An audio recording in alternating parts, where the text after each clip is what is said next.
अगर आप भी चाहते हैं हमारे मसीह म्यूजिक कंपनी के ऑडियो वीडियो सबसे पहले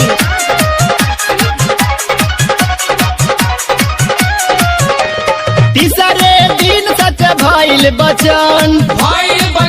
हो भइल बचन मौत के तोड़ले यीशु बंधन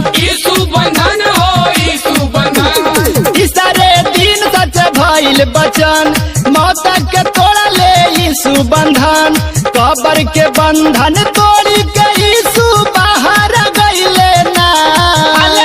कब्र के बंधन तोड़ी के यीशु बाहर गइले ना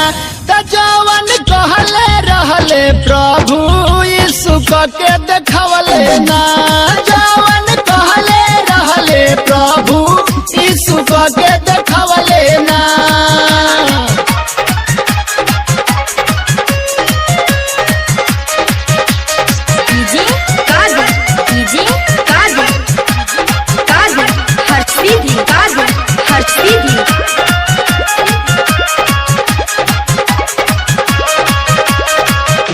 मंदिर के तोड़बा तो हूँ पीछे पछताई बा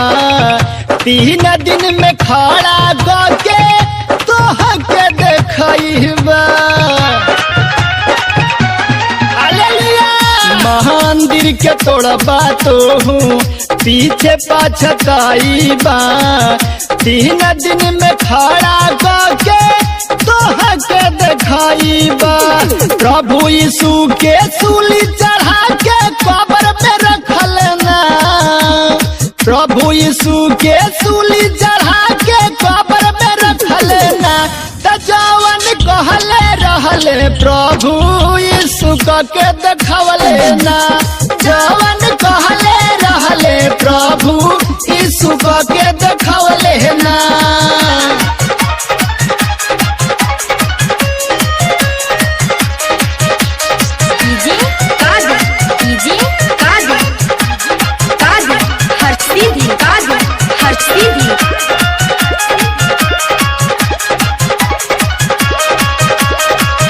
मरथा मारिया मैं गईली यीशु के कबरिया भय भीत भैली सुन के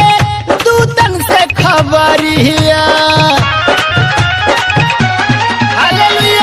मरथा मारिया मैं गईली यीशु के कबरिया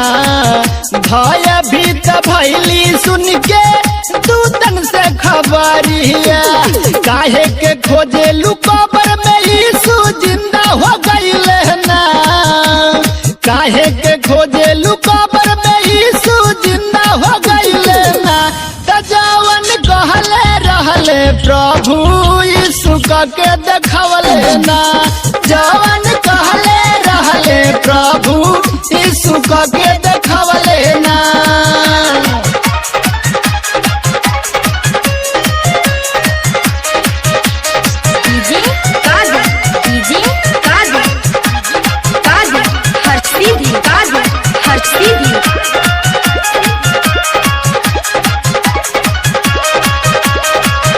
जिंदा हो के प्रभु यीशु स्वर्ग में गईले फिर से वो आवे खातिर वादा सबसे कइले जिंदा हो के प्रभु यीशु स्वर्ग में गईले फिर से वो आवे खातिर वादा सबसे कइले शिवजीत सहानी विनोद भजनिया यीशु के गवले ना शिवजीत सहानी विनोद भजनिया यीशु के गवले ना त जवन कहले रहले प्रभु यीशु के देखवले ना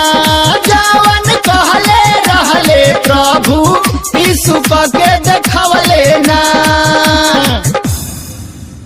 ऐसे ही गाने सुनने के लिए हमारे चैनल को सब्सक्राइब करें और बेल आइकन को दबाना ना भूलें। जय मसीह, धन्यवाद।